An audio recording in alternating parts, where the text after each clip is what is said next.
What the fuck is going on, everybody? I am your host, Nick Bachlich. This is the WTF show, Winning the Flex. Happy to be back. It's been some time, been super busy in real life right now, but happy to be here doing a stream. We will be hopping into a BBM right now. So, yeah, 30-second BBM, waiting for 8 more people currently.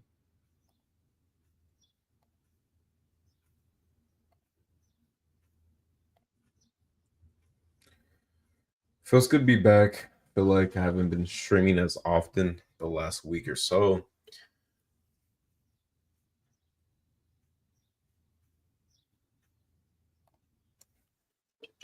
All right, let me change something real quick. One thing I haven't been doing is making it only subscribers able to comment or chat, which I always try to remind myself to do that, but I always end up forgetting.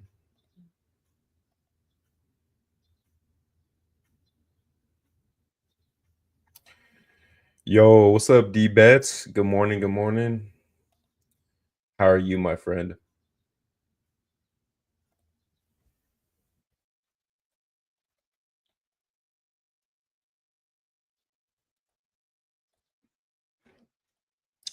Like I said, we are doing a 30-second BBM, waiting for 8 more people. I wonder how long it takes at this time, because right now it's 11:30 Eastern for 36 BBM. Last night I did a couple. 30-second wasn't filling, so I had to hop into a 20-sec BBM, which filled fast. The 30-second ones could take some time.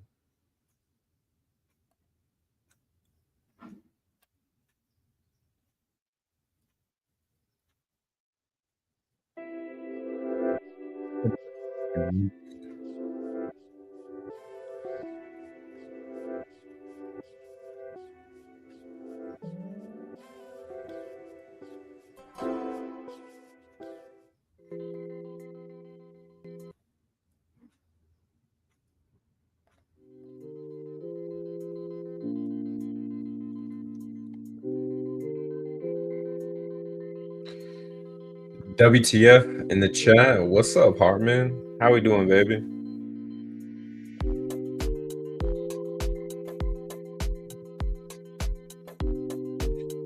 Feels good to be back behind the camera, in front of the lights. You know, it's a little feel like I had to take some dust webs off.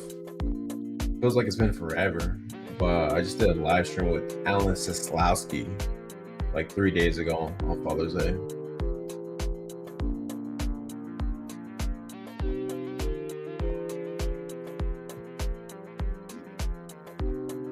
I do have a little time, so I don't mind waiting for some people for a BBM. But what we're gonna be doing is we are going to be seeing what's up with the 20-second rooms.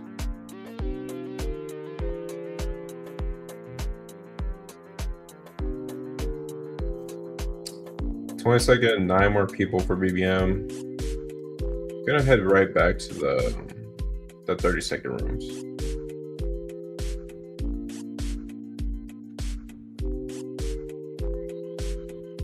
Seven more people. Let's get it. What's up, JT Betswa? How you doing, my friend? I know you've been pumping out the live streams like crazy the last few weeks. Putting out that content. Let's get it, man.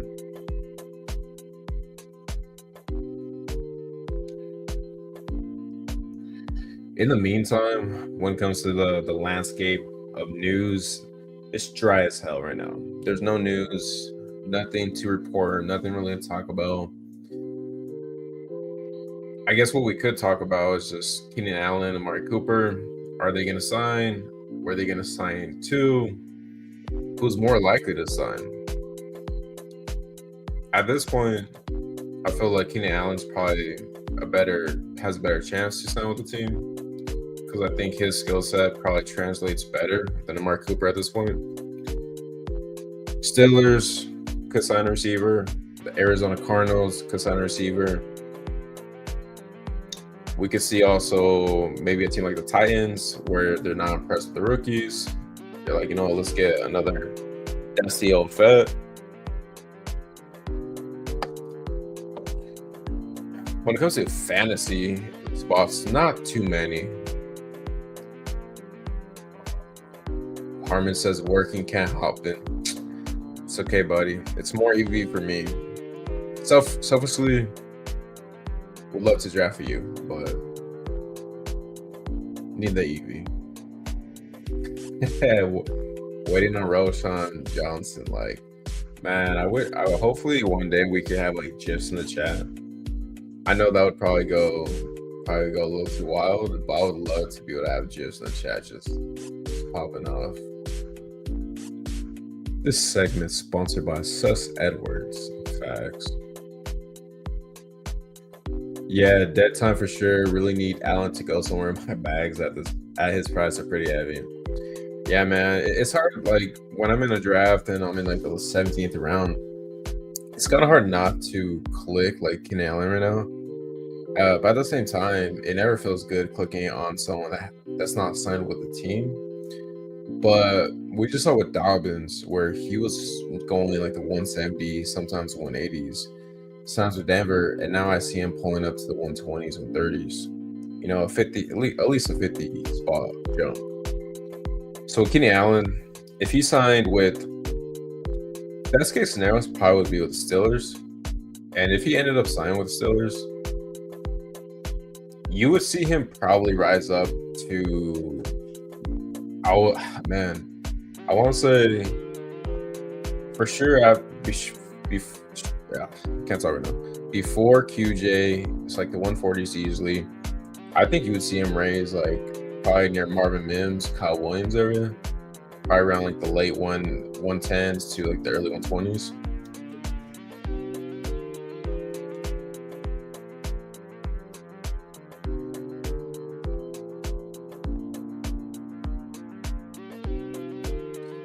And also, whoever's in here, how does the music sound? Is it too loud? Can you barely hear it? Or does it sound good?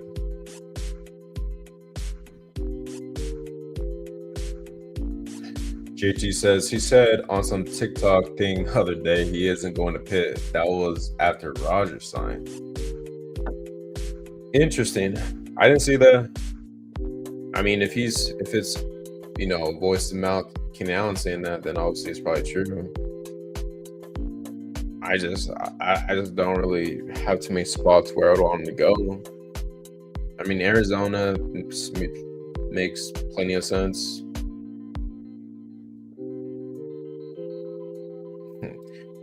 Man, the Ravens always sign these old washed up vets, man. Maybe the Ravens are like, let's just have Keenan Allen and Hopkins in. I feel like the Lions would be a solid spot there as well, just to kind of have as their third receiver, a little bit different. All right, cool. Appreciate it, D-Bets.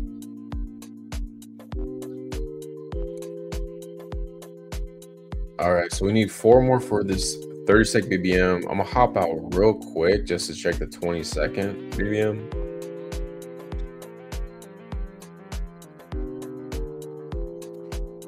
Nine more people, so the 30-second BBM looks like the one that we will be doing. I've been having a lot of fun doing BBMs lately. Been pumping them out a little more. I think I'm at 32 or 33 BBMs. GM, what's up, Bendos? How you doing, my man? Congrats on your victory over Pat yesterday. That was an epic showdown. I believe you won. I wasn't able to stay to the end, but when I was watching, you were crushing him. All right.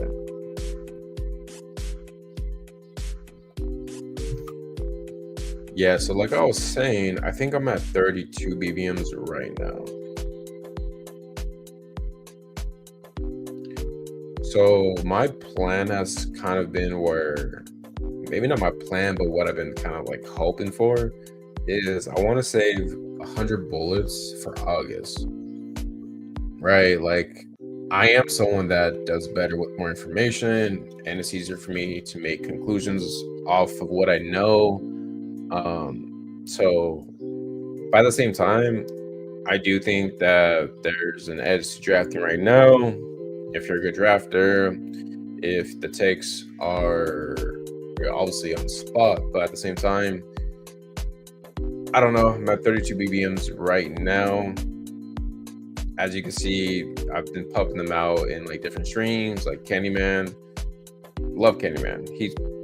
He's always on every night doing like a BBM of some sort, so I'm always hopping in there. Let's check actually my first BBM and see what's changed.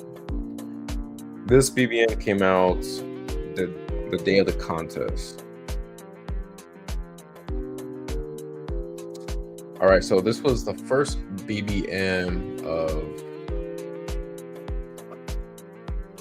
This was the first BBM when BBM came out. 3762 build. Interesting. We have Love, Tua, Cam Ward. Nothing too crazy there. Tony Pollard, pick 74. Swift, 95. Pacheco, 98. Tootin, Jane Wright, Allen, Blue. So as you can see here, Pollard's ADP, I think, is around the same right now. We got good values on Swift and Pacheco. Obviously, both of them have risen a decent amount. Tootin is about the same. Wright, Allen is about the same. Allen's risen a little bit. And then Jaden Blue is up like 40 picks. So pretty good RB room here. Look at it now. Maybe we didn't need to go 7, but let's see how my receiver and tight ends are. So you have Chase, Hill, Devontae Smith, Ted. So Ted's obviously risen. He's more close to a 3-4 turn. Matthew Golden's pick 71, and then Elite Ayo Manor at pick 170. So receiver room, I think is pretty good for a 6 receiver room. Looking back now, I mean, I can't say I don't want Jaden Blue on my team because he's risen a lot, but definitely could have gone one more receiver here. And then tight end, McBride and Chick. So it's a fun BBM, the first one. Let's see where we're at. 3 more people for a 30-second BBM. Let's go. JT says, I couldn't get that lucky, but I wouldn't mind the Jets. I take Fields a lot, and I know I have a fair amount of Fields team with Allen on it, LOL. Yeah, totally whiskashing. Jets are actually a good spot. Like, just Fields, it's not going to, like, probably wouldn't hyper-focus Kenny Allen, but there's no receivers besides Garrett Wilson on that team. So I think Kenny Allen could get there still as a decent value where he's going right now if he lands with the Jets. Brett says, I'm trying to get as many as I can before training camp. Some combinations won't be available in August. No, that's why I think it's smart to definitely mix it in right now as well, because you do want to try to get some unique combinations. Obviously, BBM's a contest that is open for 4 or 5 months or so. So ADP is always gonna change. What you think is unique right now might not be unique later. We did pull the 1-2, the 12 spot, which I love pulling. But yeah, no. So I think going heavy right now makes total sense. As long as you feel like you're comfortable with the later rounds as well, because I think the biggest you want to avoid is always trying to avoid zeros, right? If you come into week 1 and you have 3 zeros on your team already, it just makes it very tough. Harmon says, winner was drafted June 20 last year. Might have to do like 20 of them tomorrow. We just missed it, June 19th. Well, I guess the winner of BBM this year is drafted June 19th on the Nick Bocklage stream. Ted will be a 2-3 turn in August. I could see him definitely move up. I think you could argue Ted, like I could see a Ted starting to go around guys like Jason, Terry. People are fading Tyreek, so maybe he gets pushed up there.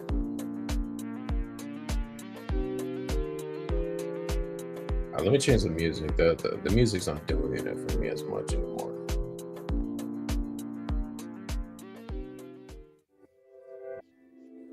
Just something, just a little more chill. What's my music was going off on my phone. D-Bet says, let's see you get unique at the turn. I went Nico JT yesterday. So the 1-2 spot's definitely a cool place where you could get unique, right? You could pull players up. Sometimes you might have someone fall to you as well. For me, it's hard. So like at the 1-2 turn, what I've been doing a lot. One, you see Genty falling out. So Genty will fall the 1-2 turn. Also I honestly love getting one of or two of these receivers. Like these four receivers, I'm more okay with getting any of them. And I don't think I need to force uniqueness here if I feel like these are just the best picks. Obviously, I think Bowers is a great pick here. Devon Achane, I love. AJ Brown's a good pick. You could always do the Nico Lab, pull that up as well if you want to have some correlation for week 17. For me, it's probably going to be just whoever falls between here. I do think Nico will probably go. He doesn't go. And I am very happy because I love Nico Collins. I love Brian Thomas. I think these are just smashes when you're at the 1-2 turn.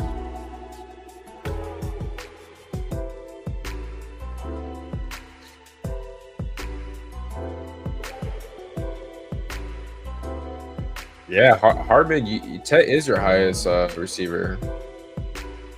What's your percent on him? He's someone where if I'm like stuck in the mid third and I don't really like anybody, I'll just pull him up. I'll just pull him up in this range from like pick like 31 to like 36. What's his ADP right now? So his ADP 39, yeah. No, and there's such a kind of huge gap between like Tet and then like Adams and Mike Evans. Because obviously that's where the elite quarterbacks are going. Allen, Lamar, Jaden will get pulled up sometimes. And then you have the RB zone. But yeah, we start with Nico Collins, Brian Thomas. Love that. One thing too at the 1-2 turn is I'm more prone to go kind of zero RB. Where at the 3-4 turn, if like Kyren, Hall falls to me, I think they're great picks there. But also the 5-6 turn are sometimes just loaded with RBs. And I think as the summer goes on, RBs will push up more. So I think Kamara, Walker, Mixon, even though Mixon's going to be falling because of Chubb news, but you can see now like Chubb ADP 54. His ADP was around 60 not too long ago. Walker's been creeping up. Kamara's been creeping up. So I do think that the fact that you could go like two receivers that have receiver one potential, like overall, and then the 3-4 turn, you could take an elite quarterback, right? You could take one of the best quarterbacks. You could take a Brees, Kyren. I know people hate on Kyren, but Kyren's a good pick there. The 5-6 turn for receivers, there's receivers I like, but I just think the running backs are better than the receivers in this range.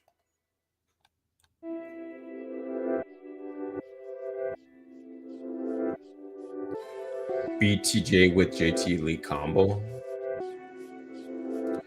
25% all contest exposures. 25% of that feels good, man. He's one of the players you see down the line where he's just crushing it. Hey, what's up? I appreciate you stopping in, commenting. Thank you. Let me actually check what my TED exposure is right now. I'm curious.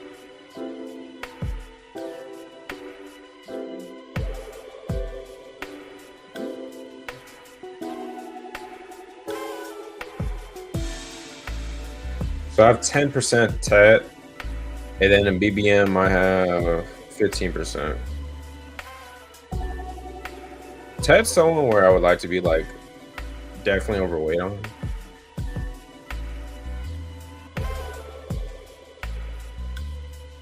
So we have 9 more picks. Let's see if anything's crazy gone to the board yet. So the one spot, Jamar Chase, Rasheed Rice Higgins. We'll see if he pulls Burrow at the 4-5 or if he pushes it.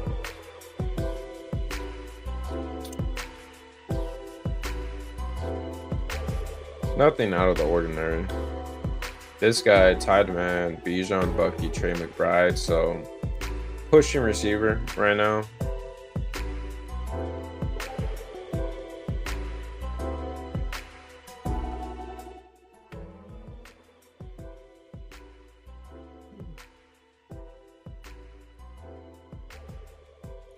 Respectable amount.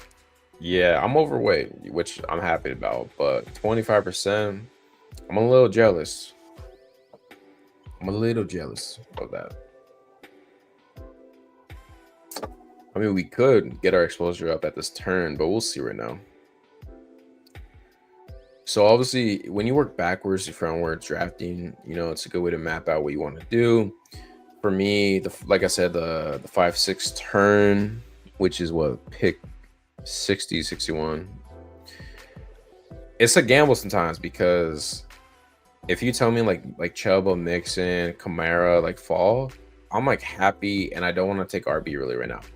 But if this is a room where they fall and I don't take an RB here, then I put myself in a situation where I kind of got to get out. Well, there's no RBs that are there to take even. I mean, I think Hampton's more than okay to take right here, first round RB. But I've been fading him a little bit. So I think what we're going to do here, we have Nico, we have Brian Thomas. I do think Tet is a perfect guy for this build. So I think we're going to go Tet for sure. Mike Evans is a fine pick.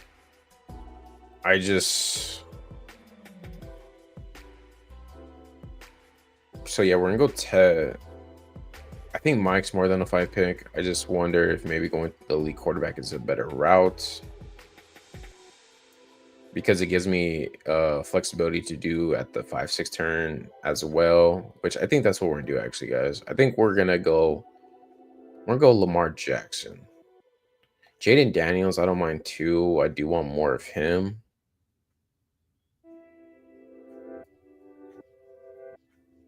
But we're gonna go Lamar. Yeah, we're gonna go Lamar.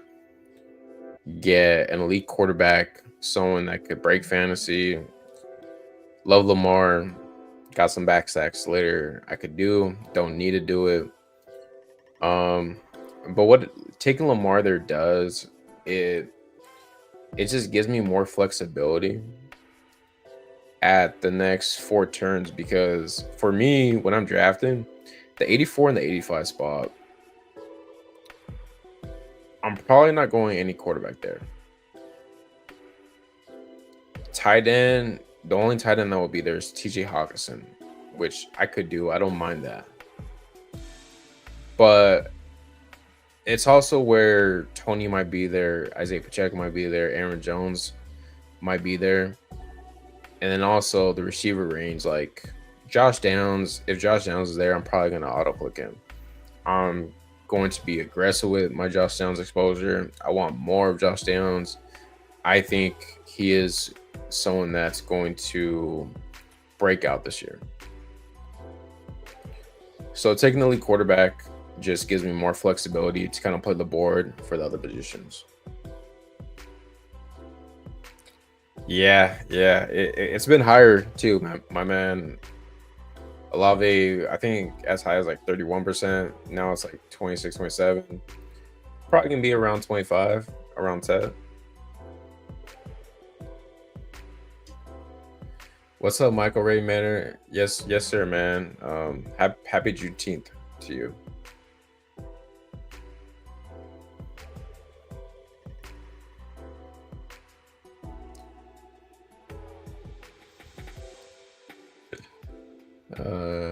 Shit. All right, so we're open 12 picks right now. We have Nico, Brian Thomas, Tet, and Lamar Jackson. I feel very strong about this team right now. We do have later stacking options. We have the Shroud, the T-Law, and then the Bryce Young. What the fuck, Zero? What's up, baby? GMs. I later like woke up, made my just made a quick thumbnail, posted. I was like, let's go live today. I got some time. Yo, what's good, Tyler? How we doing, baby?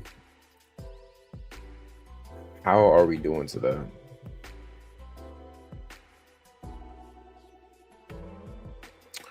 So we're 7 picks away. Lamar, Nico, Brian Thomas, Ted. Definitely would love to get one of these RBs coming up. And then quarterback, no. Tight end, no.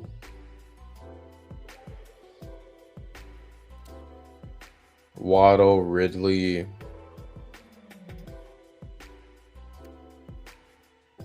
I do like the receivers in this range. Like, I think Rome is solid. I love Addison. I think he's just a great player, but with the suspension, he'll drop some, but I don't think he's a bad pick here. Juwan Jennings, I'm cool with. Don't love him. Godwin is someone that I'm starting to try to take more. And then Chris Olave, always down for the Olave. See, this was what I was saying, where the RBs, when you're picking the 1-2 turn, you'll sometimes get fallers to you, but in this room we didn't. So man,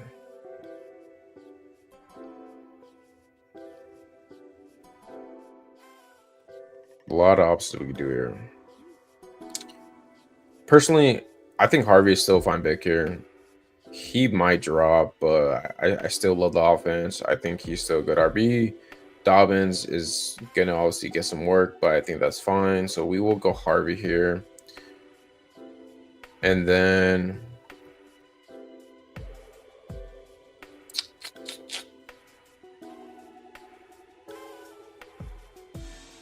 I think after Harvey, what we're gonna do is we have Nico, Brian Thomas, and Ted.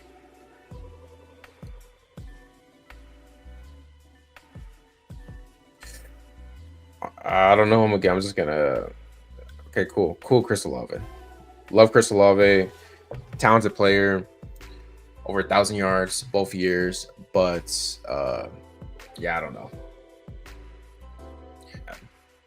Are you guys Chris Olave or Chris Godwin, or would you guys just pick a Rome or the Juwan Jennings, because they're all similar to me?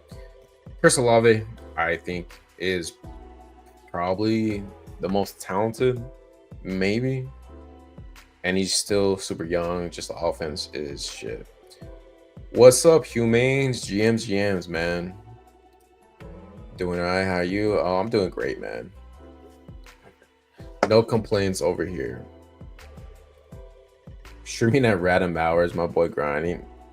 Yeah, my schedule is so out of whack that like, I don't have a set schedule. So I'm streaming anywhere from like 6-7 a.m. to maybe at midnight sometimes. How many BBM entries you at?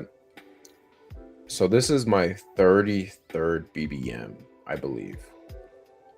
Yeah, 33rd BBMs right now.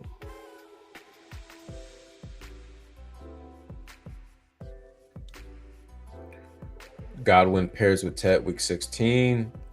Good to know. Didn't know that. I don't really care too much about week 16 correlation that much. I mean, I know some people do, but I don't really care too much about week 16. Maybe week 16 correlation is a move because so many people are worried about week 17 correlation, but not me. Olaves or Jennings. Yeah. It's an interesting group, man. Like, because like I see the cases for each receiver.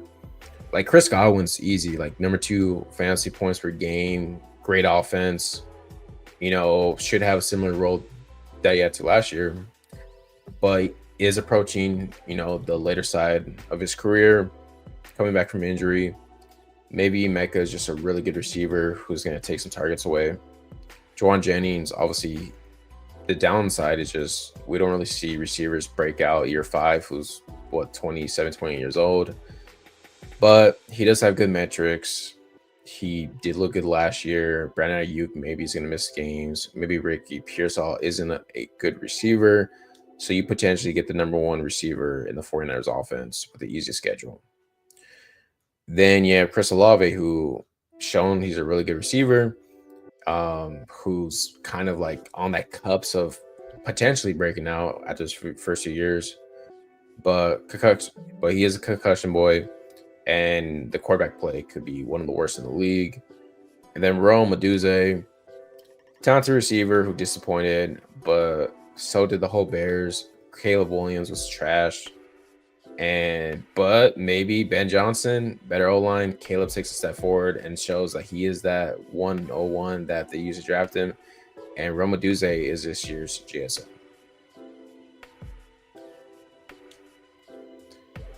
I'm a Rome truther. I like all three. I know Rome. I know you'd be posting that JJ comp, man. Rome to Justin Jefferson. I'm out on everyone you love. Tate, Harvey, Olave. Tate, pretty sure means Ted. Yeah, it's I'm not overweight on Harvey at all. I probably have like 3%, 4% Harvey, where I just felt like he was kind of overpriced, and now I picked him similar to where he was going, and now Dobbs is there, but I think I needed an RB there, and I do see the upside with him. Don't love him compared to some of the RBs around him. You could make a case for like even like Connor Junkins over him, but I don't want to go that extreme just yet. I'm doing 300 BBMs. I would, but they suspended my other account, so unfortunately, just with doing the 150. Olave and Addison gonna smash this year. Yeah. I think they're both gonna have a good year, man. Addison is simple, great offense. He's a spike week player. Olave though, man, like if Olave was gonna break out, it's weird to say that this is the year he breaks out to, but who knows? Okay, timeout. I was gonna say if Golden Falls, we're gonna definitely do that. I'm gonna be so overweight Tony Pollard, guys. I'm gonna be like 30% Tony Pollard after this in BBMs. He just falls to me. I'm gonna take him. I mean, he projects to be the lead guy there, maybe a better offense. More than okay with Tony Pollard. And then next, what we could do, I think Aaron Jones is a fine click here. Like I said, I was touting Josh Downs a lot. Love him.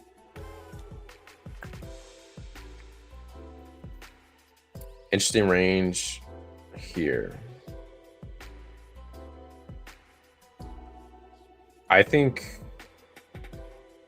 we're going to go Josh Downs. I'm going to trust my gut. We'll figure RB out.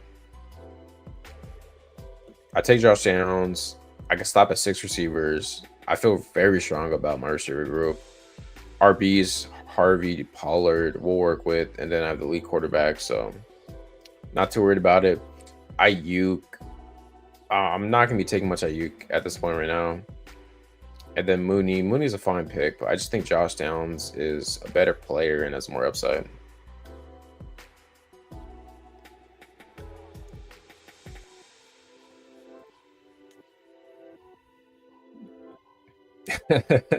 And he's Godwin Sr. now.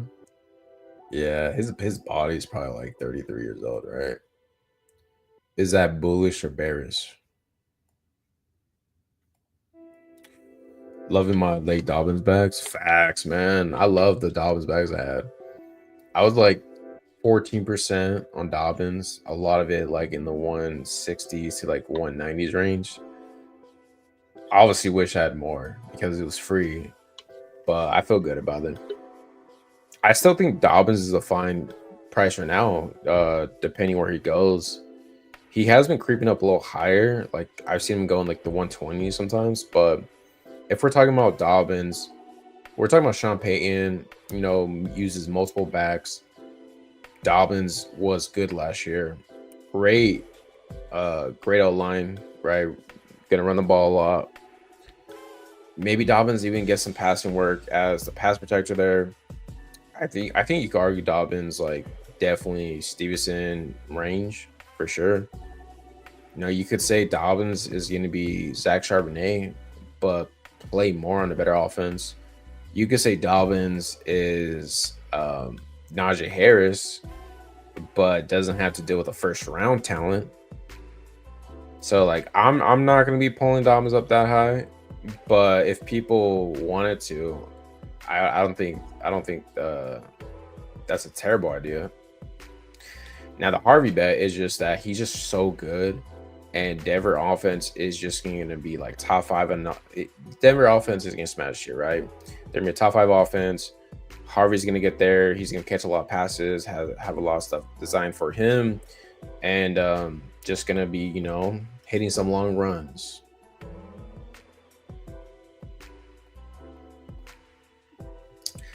I have zero worry about Spears because whatever the coach says this offseason about how they're going to split time, he said the same thing last year. And we saw Tony Pollard was hurt. He was banged up, and he was still getting like 25 touches in the game. And you know what? Even if, let's say, Spears does get a little bit more of a workload, that offense is going to be much more better and more efficient. That you could legit cancel out, like maybe Pollard gets less touches, but that offense is going to be more efficient. They're going to be in the red zone more often.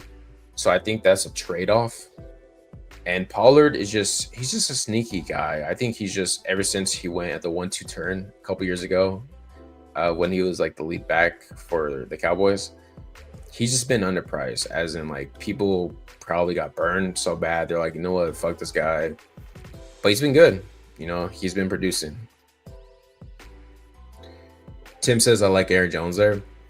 We'll see how the board goes. I do think Aaron Jones was probably the better fit for my team with what I was building, but I just love Josh Downs. I just want to get more Josh Downs, and I do also prefer the RBs later in the draft than I do the receivers.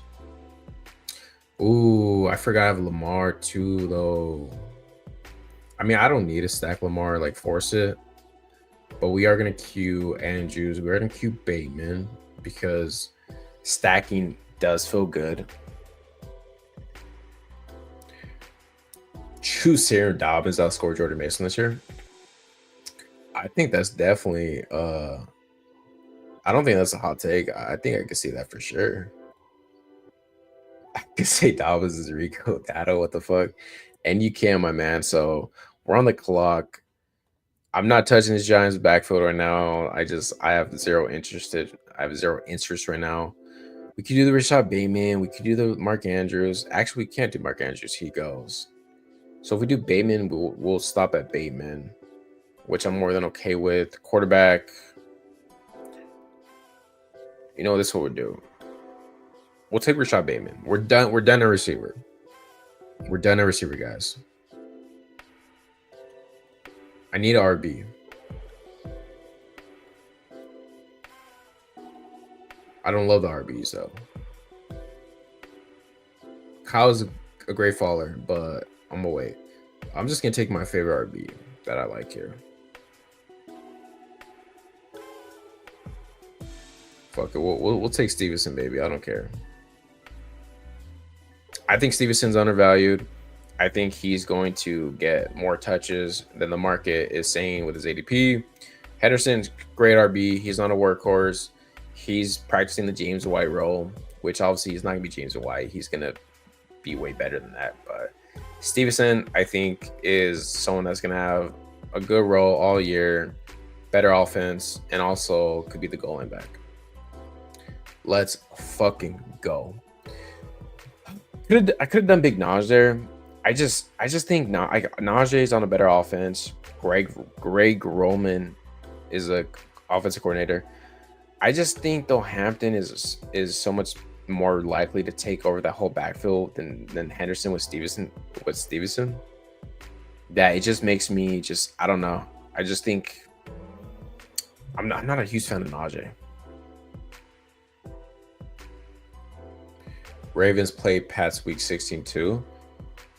Hey, you know what I was saying about the week 16 correlation, No, I'm kidding, but hey, we'll take it. We'll take the little tidbit. Big Naj, my boy. I'll take Najee a smash ADP. I'm probably coping because I haven't really taken Najee, and I love Hampton. Like I love Hampton this year. I can see it though. Like maybe Nas is a good pick there. You know, he's gonna have a good role. Maybe he's a David Montgomery kind of cheap. He's gonna get 180, 200 carries. He'll get like 6, 7 rushing touchdowns. But is he gonna be doing that come the fantasy playoffs?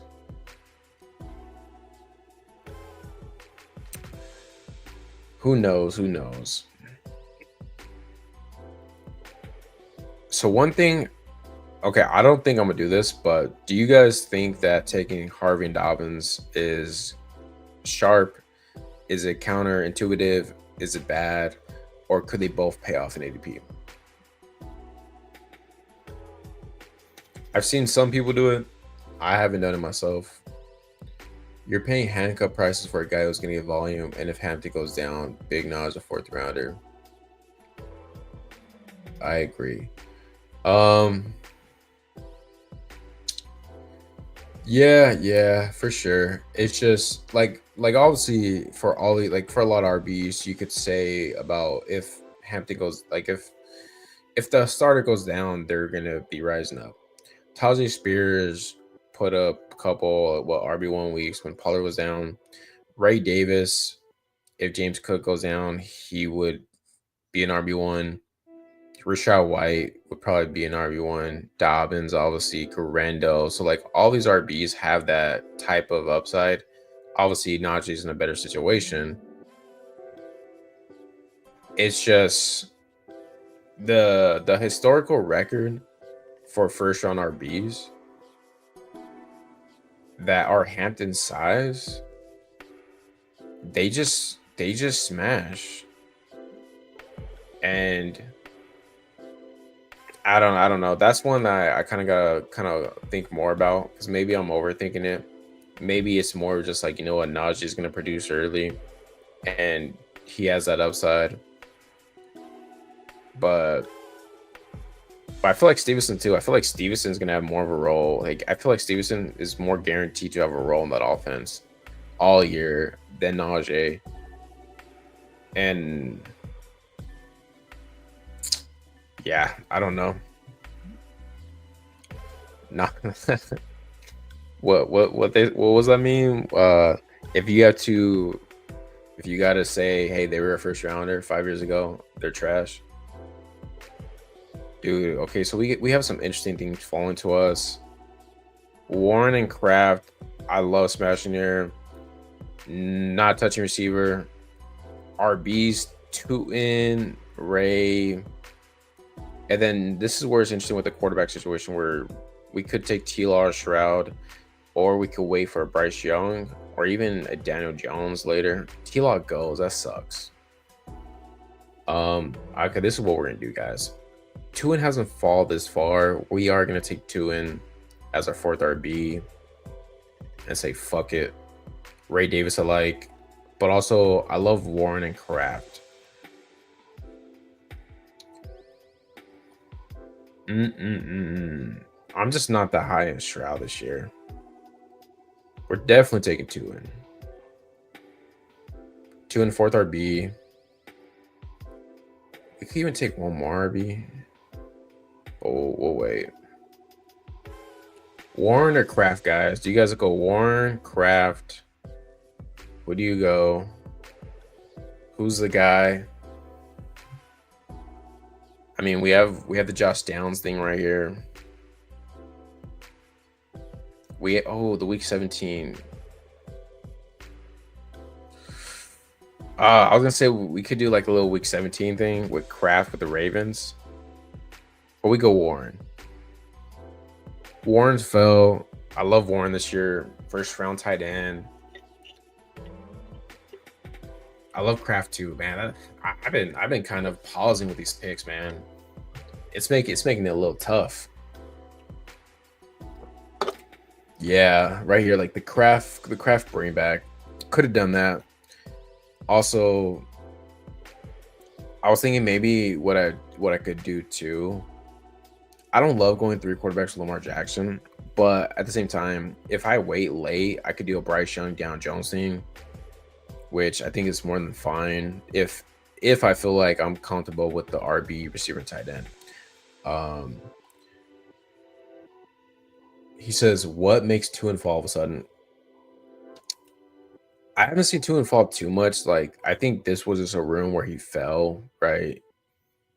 But he is one. He's a candidate that could be a faller and a riser. Like, his outcomes are a little more extreme than most players and most rookies, because it's a backfield that we have zero idea who's going to be the guy. They're all going to get the chances. Tua, and obviously, if he fumbles again in practice and there's reports he's practicing with the second team, he will fall. If Travis Etienne gets more good reports and he's with the ones, it's like more good reports about Etienne will make Tua fall, and then more bad reports about Tua is gonna make him fall.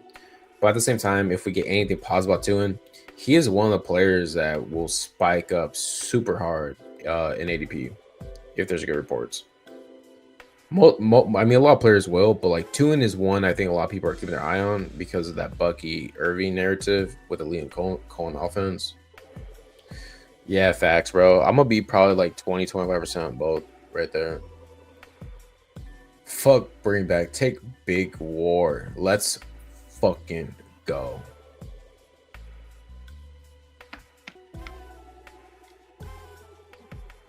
I like this team so far. Like, I feel like the receivers were set at our RBs. We have a foundation there. When I'm building a team in 18 rounds, I like to try to look at it like, okay, like what is my foundation? Do I have a foundation on I could, patch it up later in the draft, have I gone too far? The RB room, I think, is more than fine. Obviously Harvey might be inconsistent, might start slow, but Tony Pollard projects to be the guy there. And then Stevenson, I think, is going to have a good role.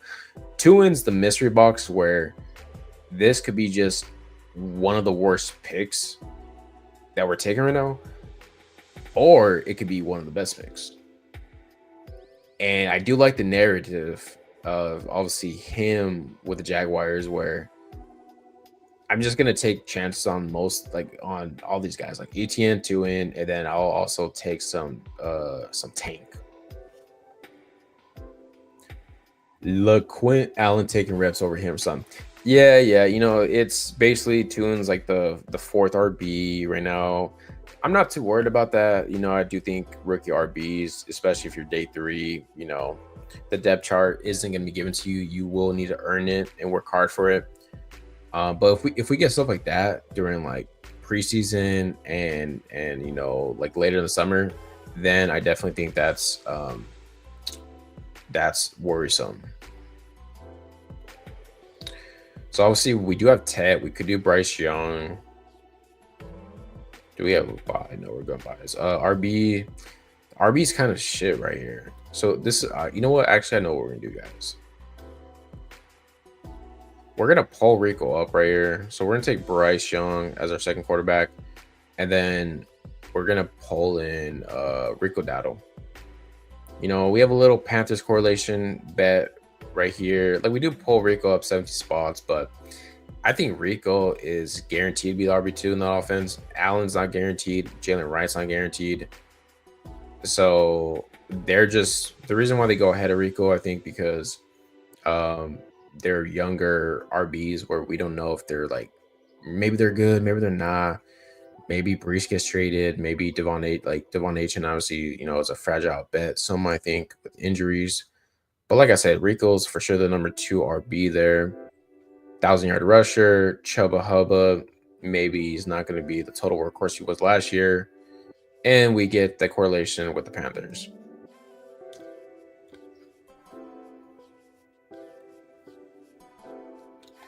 Patch that shit up, my boy. I think we're patching it up, man. So right now we have a 2-5-6-1. 2-5-6-1. Then how many picks do we have left on the board? I think 5, right? 1, 2, 3. No, we have 4 more left. So we're definitely doing one more tight end, probably 2. all right, guys. Could this be a 6 RB room, or do I need to go 7? Harvey, Pollard, Stevenson, 2, and Rico. It feels a little light, but if Tuin is that guy, or if Harvey's just so good, this room feels better.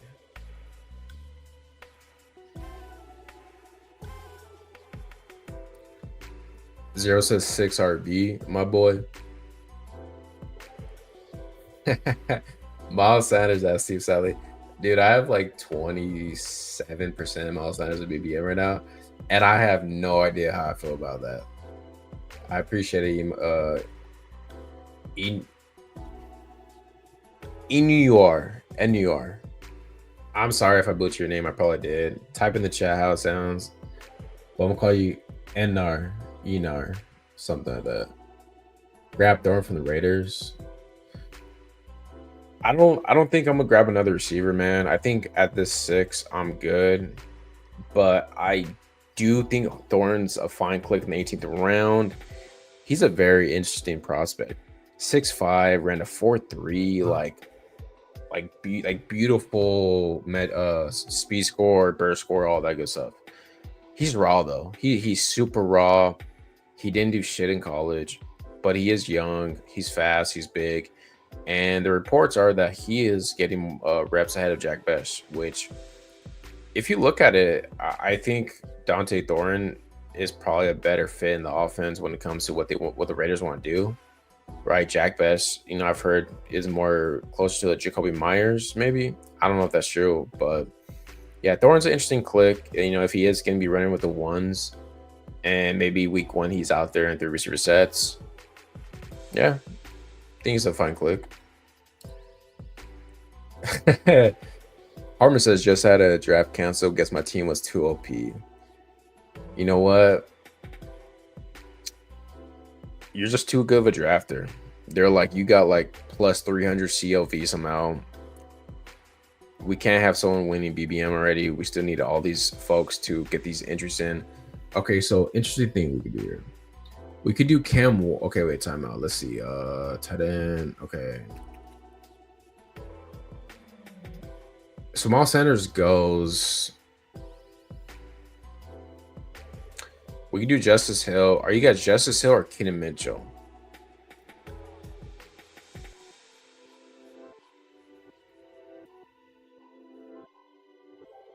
Then we do Cam and then like a Chig.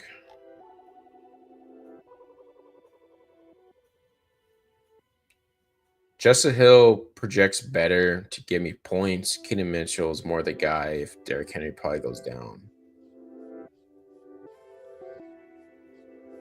I like both. Keenan Mitchell could be a 0 though, but I think he's also so good. Or do I take Chig right now?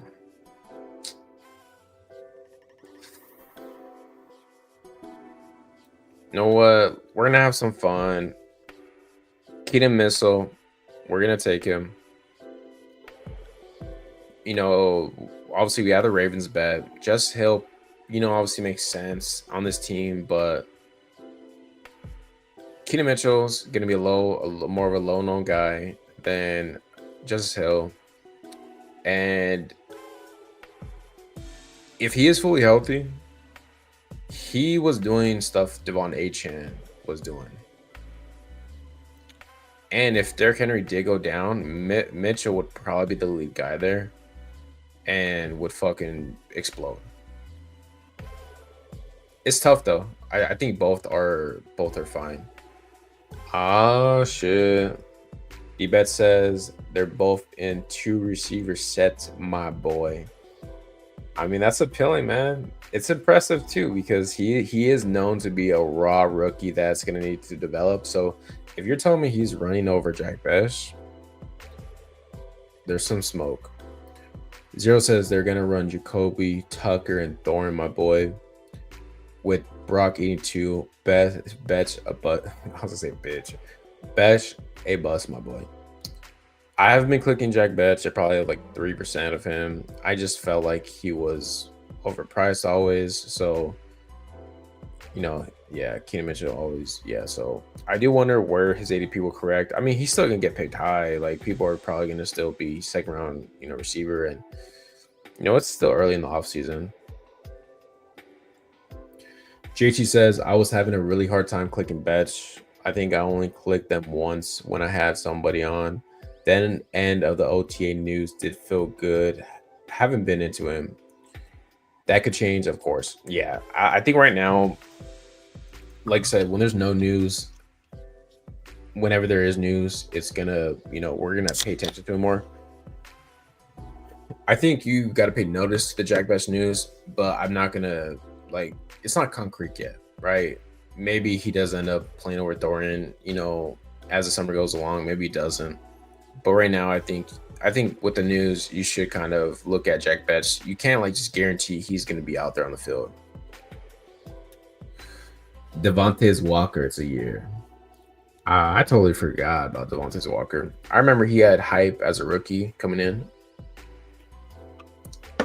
Didn't do shit, but all right, guys, let's look at the picks. We have 2 more picks to make. Obviously, if I have Cam Ward, gonna do Chig, could do Sanders as well. So these are the 2 for the stack. But with Ty Warren, is this a Fahid build? Fahid build? Is this the the BB, what was it, BBM4 winner? A 3-6-6-3? Is that what we're doing?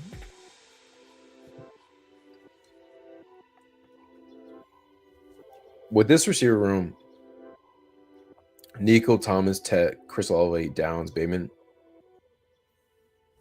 In my opinion, I think we're good here. I think it's strong. He got major upside. We have a rookie. The RB room here: Harvey, Pollard, Stevenson, Tuen, Rico, Mitchell. It feels thin, but we see how it could work. Harvey is just going to smash with Denver. Tony Pollard is a cheap workhorse. Stevenson is going to fill my flex sometimes. Tuen ends up being the RB1 for Jacksonville.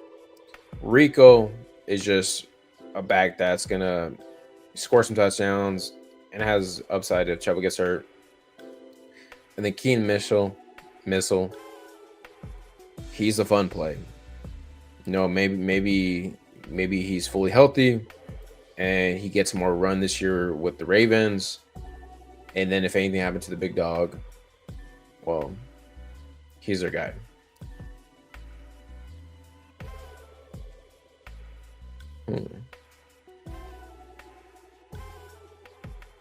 He said, what the fuck? I thought that was John 18. We're on the clock, guys. So Chig goes, which we can't stack with Cam Ward. We are going to take Sanders. Now, the question is, I have Lamar and Bryson stack. I don't have Cam Ward stack with anyone besides Tony Pollard. So in this build, do I force a stack with a Lockett, with the leak and whatever, with some tie-ins, or do I go a third tight end? I think I go third tight end. I think Schultz would be the guy if I went. We have Nico. Yeah, I don't think that's one thing that sometimes I gotta remind myself, where it's if I have a pocket passer like Cam Ward, I don't need to force it if it doesn't make sense. We stacks are important, but in a 3 QB build, I don't think now stacking Cam Ward is going to ruin me. And I do think Schultz is a fine click in this tight end room as well, or in the Sanders. Schultz, I think I don't think he's a great tight end, but I do think he's going to catch passes and, maybe he lucks into some touchdowns. And he's for sure the starter on his team. I think we did good here. I think we landed. I think this is a team definitely playing it as you must, as you're just betting that things go right. And that's how you should play BBM. That's how you should play big tournaments, is when you're in the draft, whoever you pick, you're telling yourself a story that, hey, this is the best pick on the board. Everything's going to go right for this player, for this team, for this situation. And I think we did that here. The only thing I would say, looking back, like Cam Ward, maybe don't take Cam Ward. Maybe I would use that to an RB receiver. But falling Cam Ward is fine. I do feel strong enough at the other positions, so I'm not too worried about it.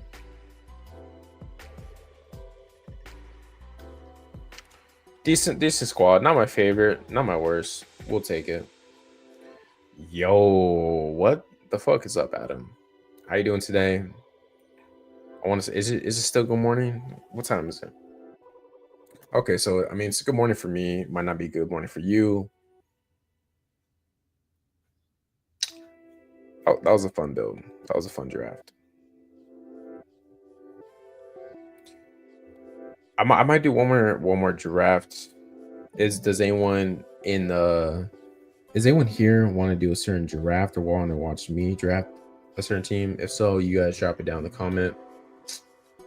Brad, man, don't say that. Don't. I have a huge chick bag. We can't have Helm be the guy this year. Should we do big dog, guys? Big dog. I definitely want to do a big dog this summer.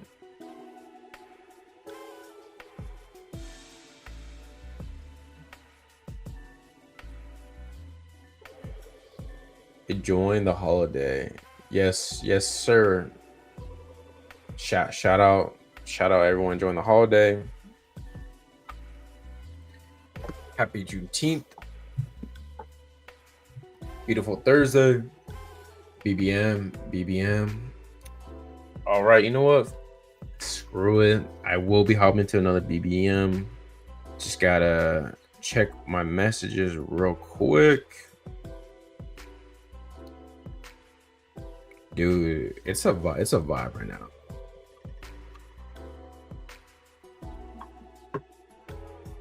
Drafting BBMs in the morning hits a little bit different than it does at night.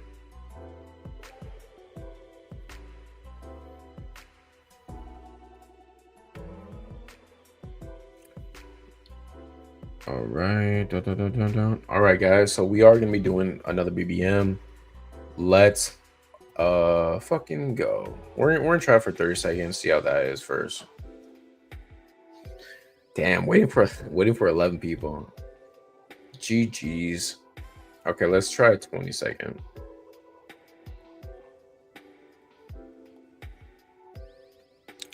Wow, so the 20-second and the 30-second, both 11 people for BBM. Interesting. Well, I guess we're in a wait in the 20-second right now, guys. So if anybody wants to draft the BBM, 20-second BBM is going to be going down. Oh, it's feeling kind of fast. Okay, let's go.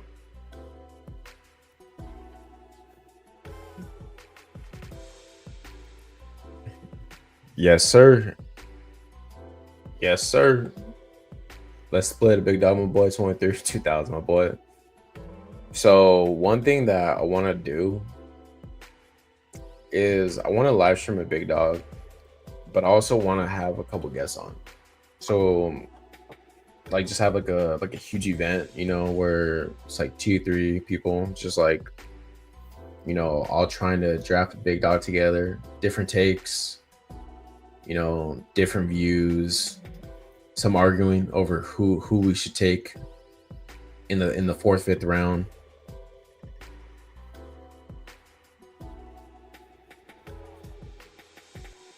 All right, so we are at +6 for BBM 22nd. We have hope. You got after the +11, you know, had me a little worried, but I think we're gonna fill this right now.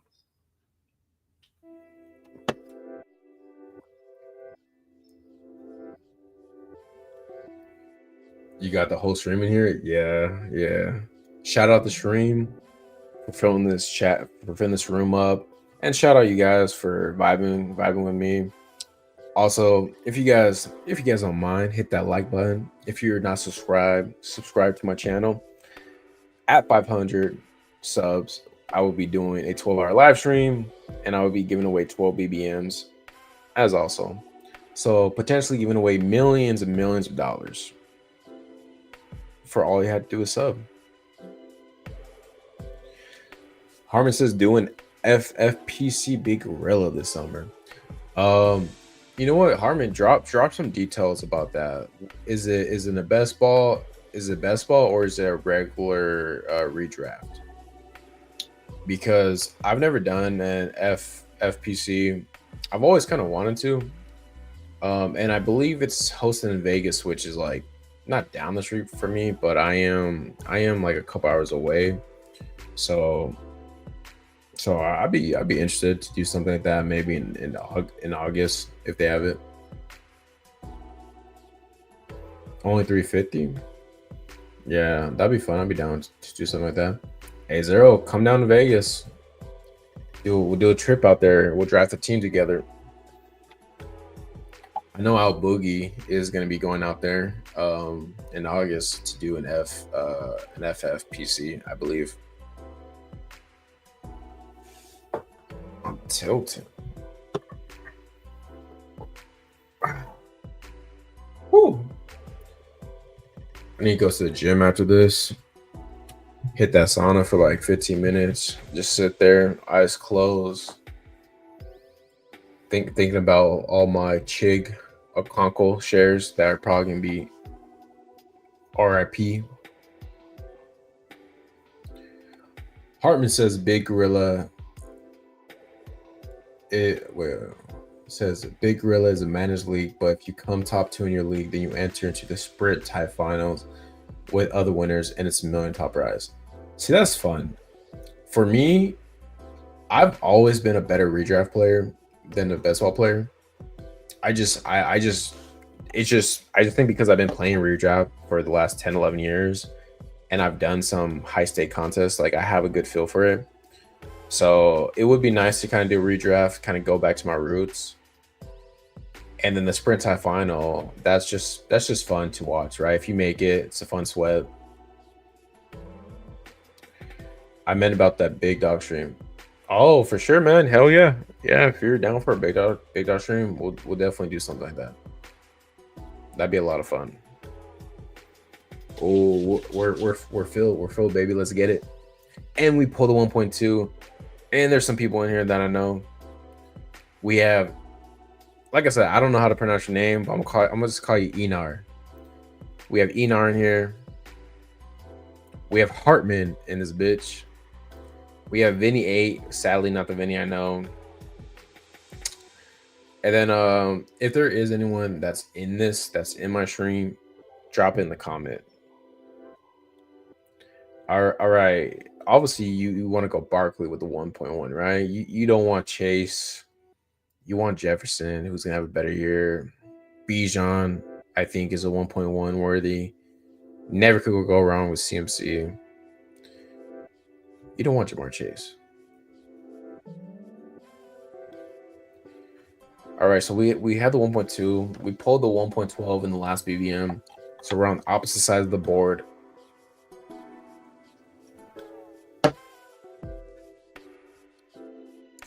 All right, so unfortunately, we don't get Jamar Chase. 22nd BBM, so got to think more on the fly. I'm cool with CD. I'm cool with JJ. Cool with Gibbs. This will be a CD team. I'm fully fading Barkley this year. I don't care. Call me dumb. Say whatever you want. I am betting against Barkley this year. I prefer the receivers, Lamb and JJ, and I prefer Gibbs and Bijan. Barkley's my 1.6. He could totally ruin me. He could, break. He could ruin everything. I don't care. Oh, okay, so nice. We get a little different. We get CMC at the 1.5. Let's go. I'm gonna slide this year. We'll see about that, my boy. Six ball is cooking, bro. It was so funny on the guy's stream yesterday. He's like, yeah, Hartman with his 17 burner accounts, just typing nice boss cooking, and then just starts like timing out, banning people.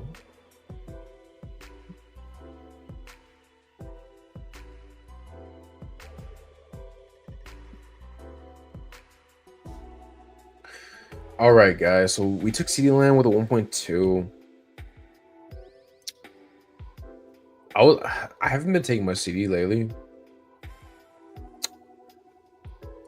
because I kind of go. I really do like the top six. Like I know I was saying with Barkley, I'm fading him, but he's still a fine pick, top six. But CD Lamb, JJ, I just think it's better right now because I think the RBs are usually better than the receivers at the 2-3 turn.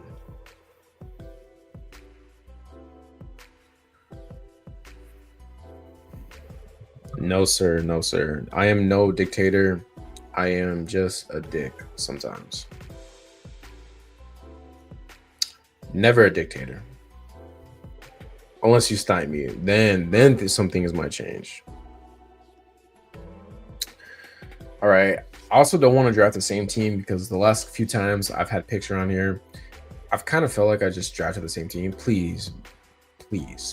Bowers. Give me Bowers. Give me Bowers. I don't even want to draft no more. So we have CeeDee Lamb. We have a Cowboys thing building. Fuck it. Let's say Trey McBride. I don't have much Trey McBride. Oh, I do want to get some of the elite tight ends. Why not? Let's get a little different. Trey McBride. The reason why it's so hard for me to take Trey McBride and Brock Bowers is because I think George Kittle's a smash at the 4-5. He's a smash at the 4-5 turn. Right. But McBride might be the tight end you need during the fantasy playoffs. And if he does have any touchdown progression, or whatever you want to say, he's a smash. So we have Trey McBride. And then I think what we're going to do here...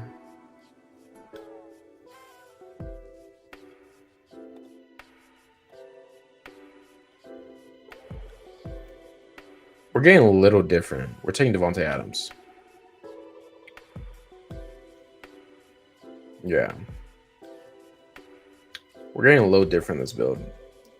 Devontae Adams is someone that I haven't really been too high on, but I do want more shares of Adams. I think he's still a good player. Puka's obviously one of the best shooters in the game, but Rams do a great job funneling targets to the top two receivers.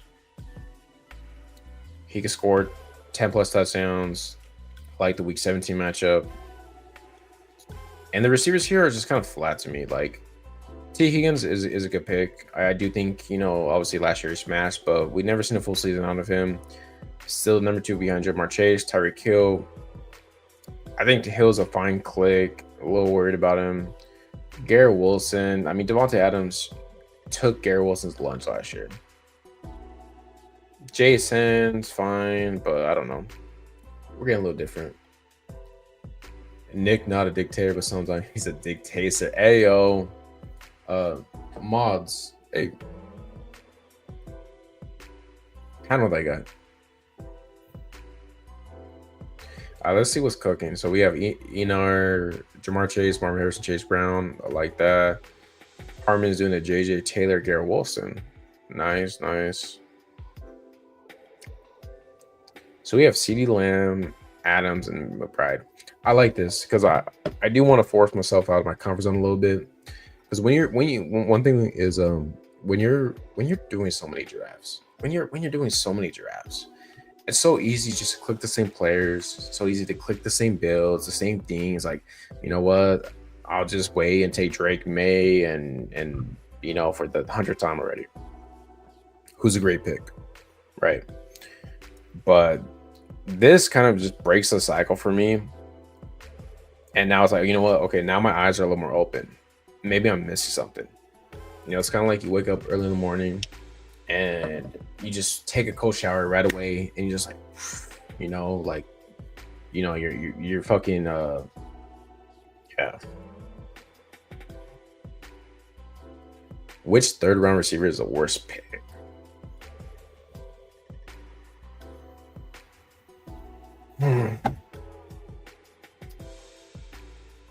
The third round receiver who's the worst pick, I think, is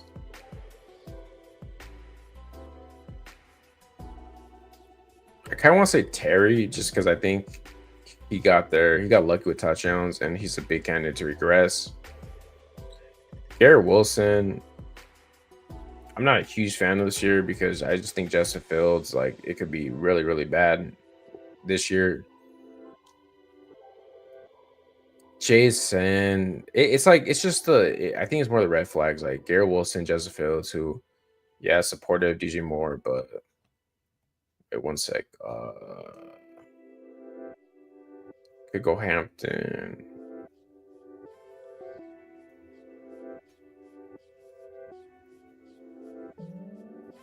I'm gonna go Smith. Smith's a good pick here.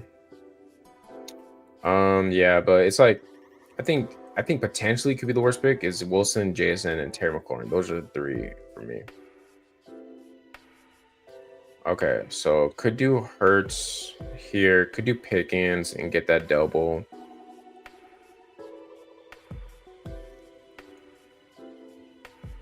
We're gonna take a quarterback. We're gonna take Jalen Hurts. I think he's a great pick. We got Devontae Smith. We got the stack. My hesitation with the Hurts pick was okay, like maybe I do take a pick instead, and then I could have Kyle Murray fall to me once we get later. I could have Dak too. But Hurts is a great pick here. I got Devontae Smith. I like it. Let's go. But yeah, I mean, Harmon, who do you think is the worst third round pick?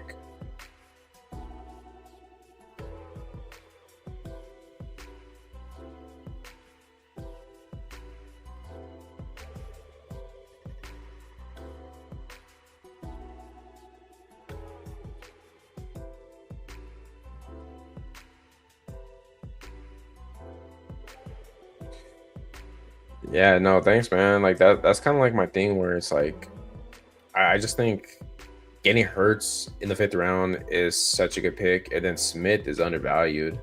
So it just makes sense to just stack them up right there.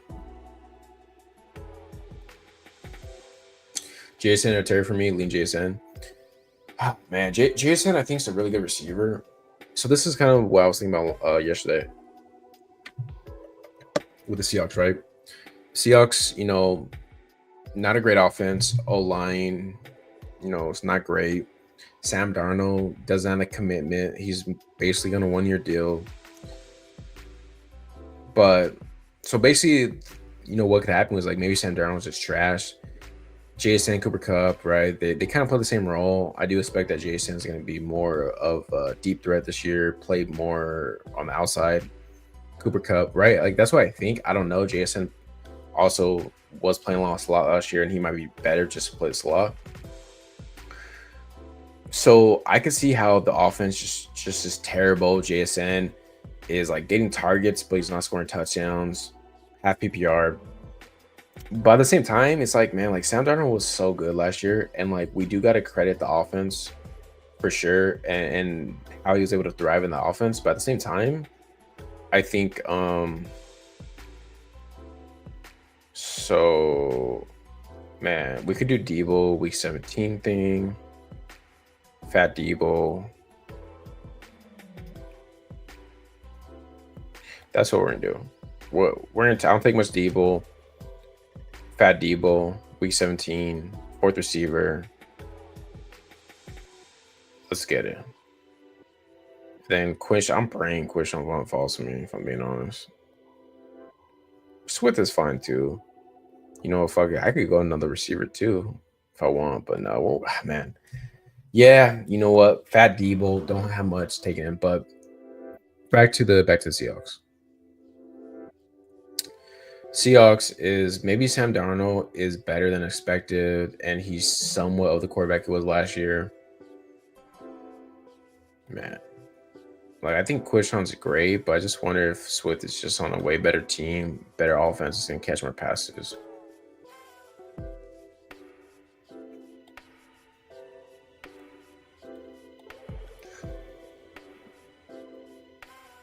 We go Swift. I like that. Yeah. I love Quishon. I think Quishon's gonna smash, but I think Swift is just he's underpriced right now. Even though he's risen, DeAndre Swift's a good pick. But yeah, man, I don't know. I think Sam Darnold maybe he's a really good quarterback, and one thing too about Sam Darnold, he's great with the deep ball. Like he's great at attacking, just throwing deep shots. And JSN did kind of get used more vertically last year, big plays. So I could see where that works out there as well. Cooper Kupp could be washed, so maybe JSN's just getting a whole bunch of targets and he has decent quarterback play. But the vibes are not there for me with JSN. Yeah, I mean that's always Josh Dobbs more like Josh Dobbs like he had a crazy story and then he threw like 5 picks. He was a pumpkin. Yeah, man, I don't know. I think Darnold obviously he didn't get the extension, so obviously teams are worried about him not being that guy we saw last year. But it's interesting, a lot of volatility in the third round with these receivers. Each one has red flags. Each one has an upside case. Bro, man, that Debo pick. I don't know, man. I think going back, maybe I should have just took 2 RBs there.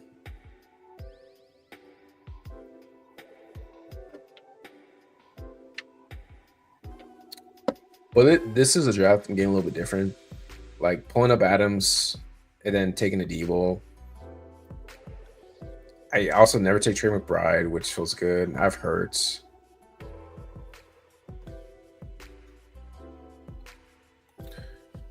Juneteenth is National BBM Day. I mean, to be fair, to that, I've done 2 BBMs, and it's not even 10 o'clock here. So we're doing our part.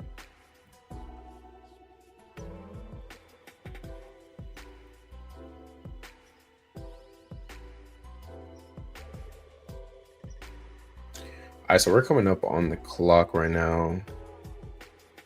I could take Kyle Murray, just be done at quarterback. RBs. I never take Brian Robinson. I wonder if that's me just overthinking it.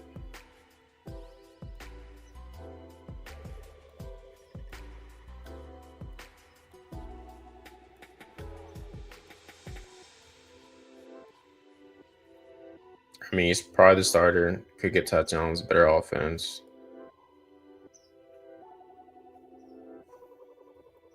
But we take Jordan Mason instead. Fuck Brian Robinson. I just think Austin Eckler is going to put up similar points to Brian Robinson, and I could get him later. Like Jordan Mason, I just think has more upside where like Brian Robinson is not going to be an RB1 in this offense, and he is a starter. Jordan Mason can.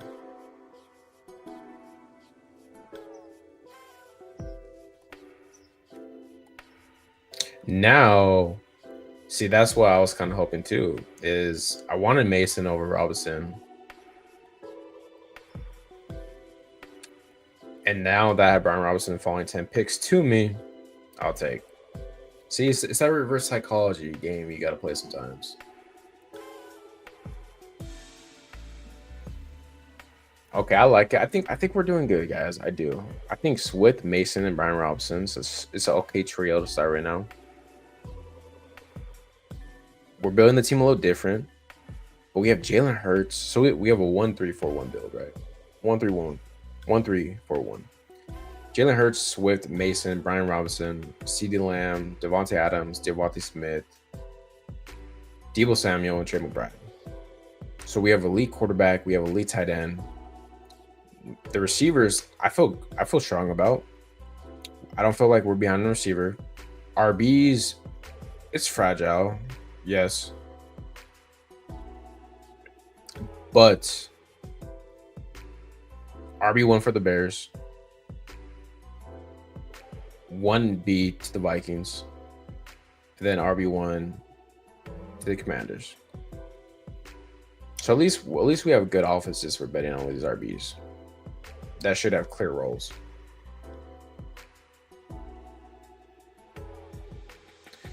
Yo, I didn't see that. Let me go check the board out. Christian Kirk at 100.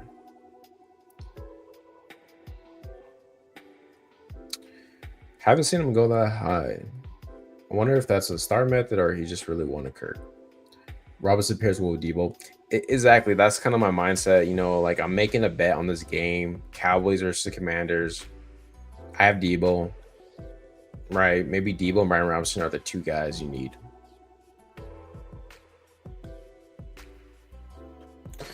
Yeah, I'm like the star so far. Yeah, Christian Kirk got 100, man. We have some different picks. So like the last BBM that I just did, Tuin fell to me at 132. In this one, he goes 107. So that's what I'm saying. Like Tuin's one that if there's any positive news on Tuin or any negative news on ETN, Tuin's gonna rise. And he's gonna ride hard. He's gonna rise hard and fast.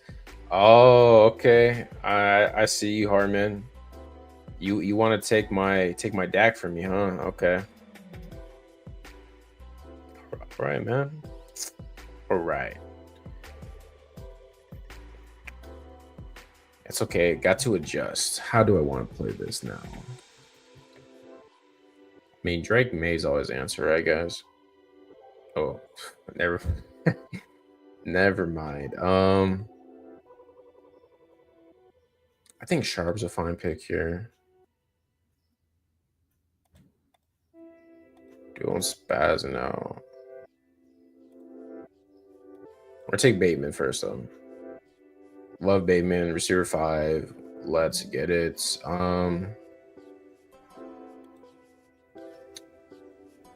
So once we're back on the clock on the other turn, the RBs I'm gonna like there. I could take one more tight end, stop there.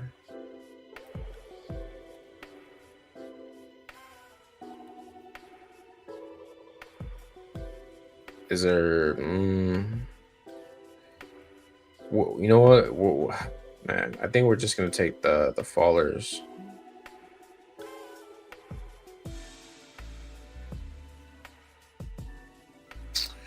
Yeah, we're just gonna take the fallers in this draft, man. You know, we need RB, so it's nice to have Brian Robinson fall 10 spots and then have Sharp fall 8 spots.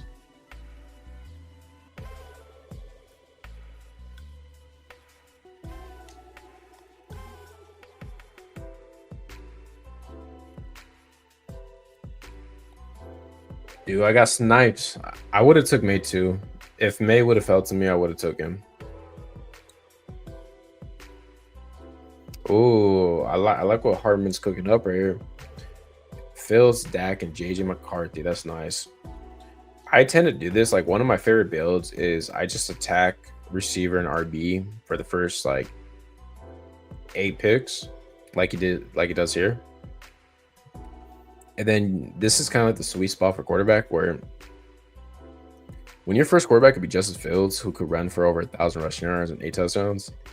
And then you get Dak Prescott, who potentially, I mean, we've seen he was the quarterback 2 years ago, and then he was like the quarterback 4 years ago. Then JJ McCarthy is a fun upside guy where, hey, maybe he's just really fucking good. Great offense. If Sam Darnold, the pumpkin, could put up what he put up last year, maybe JJ McCarthy can too. So I really like that pocket of quarterbacks right here. All right, so we have Hurts, Swift, Mason, Robinson, Sharp, Lamb, Adams, Smith, Debo, Bateman, and Trey McBride. So we're up in 8 picks. there's a couple things we could do here. We're definitely taking one RB. We do Blue, Benson, White, Dobbins. Dobbins just goes. Quarterback. We are going to look for another quarterback.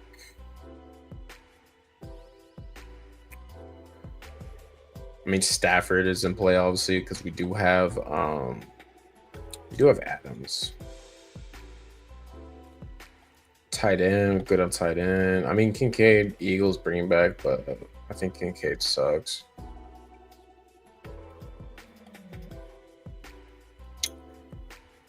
We're gonna go Rashad White. I think Rashad White as our 5th RB. It feels nice. We have solid productions, right?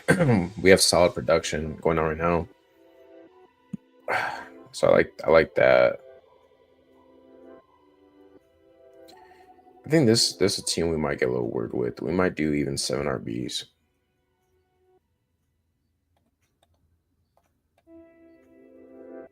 Could do Kincaid and stop at tight end.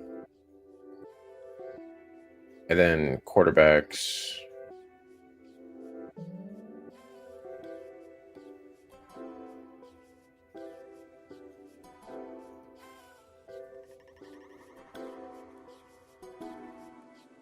Hey, this is what we're doing. We're going to take Matthew Stafford. And we're going to stop at quarterbacks. I did reach on him, but I don't care. I just give me the quarterback now. I have Adams. I have something played out. Don't try to get too cute. I can stop at these 2 QBs as well. I don't think I'm gonna go 3 QBs.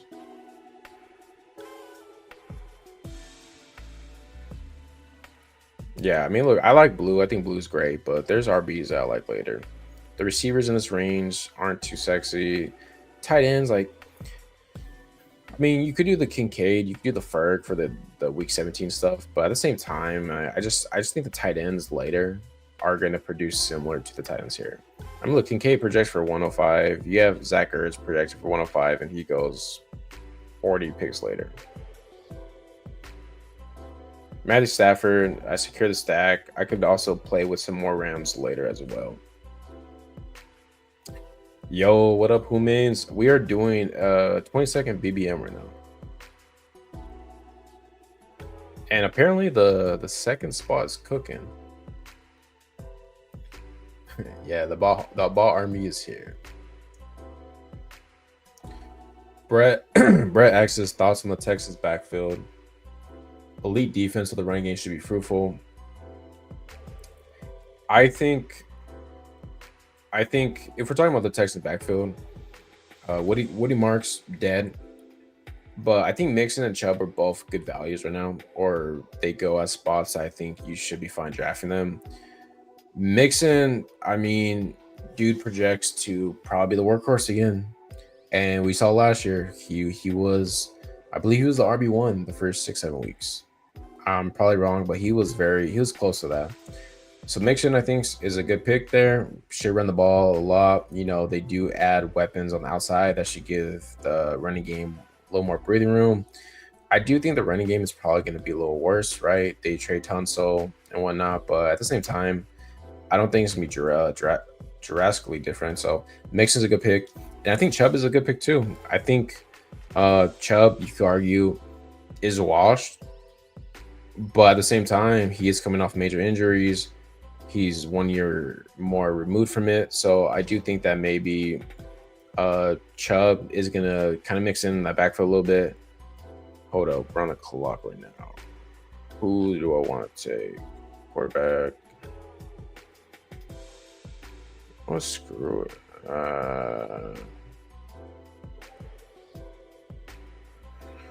You know, we're having a little fun. We're taking Roshan. We do have Swift, but I don't care. I think this is a backfield you want to bet on. If it's Cal Manungai, whatever his name is, then fuck me. But we're just going to secure all the touchdowns for the Bears, potentially. But yeah, man, I think Texans are a backfield. You know, it's one that you could target. I think Chubb and Mixon are both good prices right now. So we're done at quarterback. We have 6 RBs. We do need receiver help, though. I could take a tight end here too and stop. We could do Zach Ertz. We do Pat Bryant as well.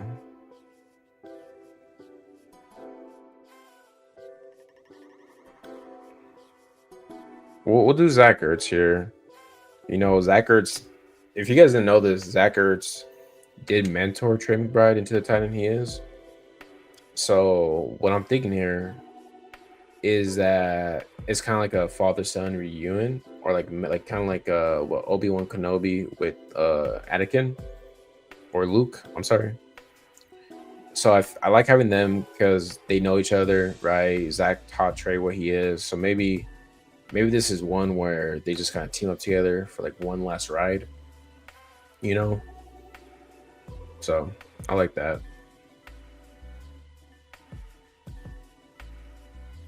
All right, so we have a 2652 building.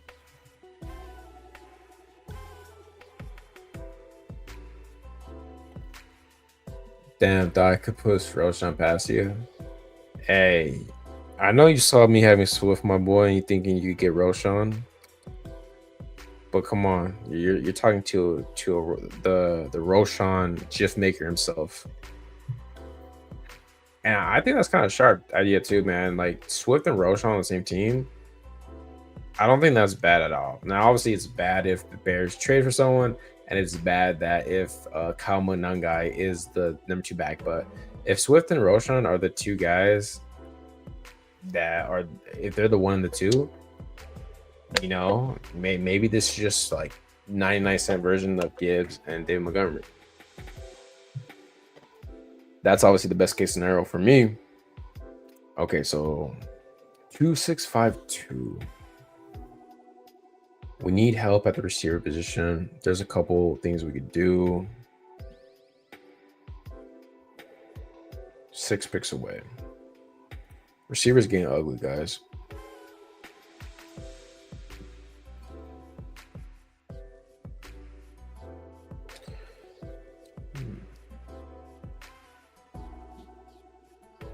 So I think we could take a chance on Keenan Allen.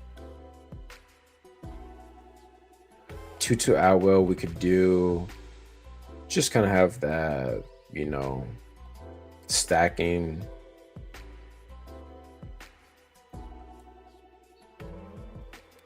Yeah, once we're in this range, the RBs just seem much more better to me. Obviously, like Aaron Rodgers to get as, you know, a quarterback is nice. Tight ends are gonna tight end, but I definitely. So I've Swift, Mason, Brian Robinson, Zach, Rashad White, Rashawn. I think the 6 I feel fine with, actually. So I think what we will do is we're gonna go Keenan Allen, right? Just hope he signs with the team. Honestly, it doesn't matter what team Keenan signs with, because whatever team he signs with, he's gonna move up. And then I think what we could do, I kind of want to go Jarquez Hunter just because we have a Rams thing, but I don't feel like I need to go 7 RBs on this team. I think we will go 2-2. 2-2 is big play guy. Could see him have some spike weeks. Gave him a contract extension. Maybe Puka gets hurt. You know. So this next pick is going to be interesting. There's a couple different options we could do. Chubb more or less Watson than Zeke than last year? That's a great question, Hugh. I think there's a chance Chubb has more juice than Zeke last year. I think. It's not a great chance. But the one difference is I think Chubb is obviously like much cheaper than Zeke last year. You know, obviously Zeke had the chance to be the starter. He wasn't. Or he was in a way, and then he was just so bad that Rico took his chain. But I do think if Mixon went down, I do think Chubb would be given more volume than what Zeke showed last year.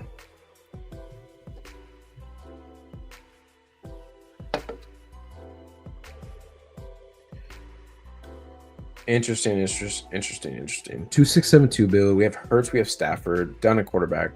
Swift, Mason, Brian Robinson, Zach Charbonnet, Rashad White, Roshan Johnson. A very interesting group at RBs. Like Swift is the only guy that's Brian Robinson too, but I was like Swift and Robinson are kind of like the guys who are the starters. Mason's, the contingent upside, plus he will mix in around the goal line. Zach Charbonnet, Rashad White seem like two premium handcuffs. Both should play, both could catch passes. And then Roshan Johnson, hey, potentially going back for the Chicago Lions. Receivers Lamb, Adams, Smith, Debo, Rashad Bateman, Keenan Allen, Tutu Atwell. The receiver room, I feel fine with. If I wanted to stop, I could. What I could do here is what's going through my mind. I could. Never mind. I was gonna say Terrence Ferguson, but I guess he went already. Yeah, he went. Never mind. I was gonna say I could tag their tight end with some upside. RBs, quarterback, receiver. We'll probably just do receiver.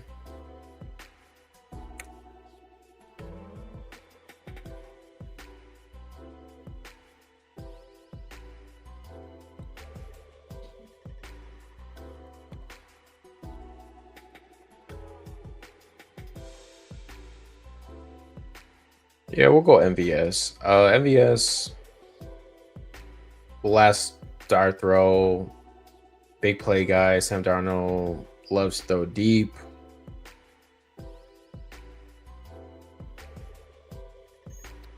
I don't know that pick. I don't know what I should have done, if I'm being completely honest.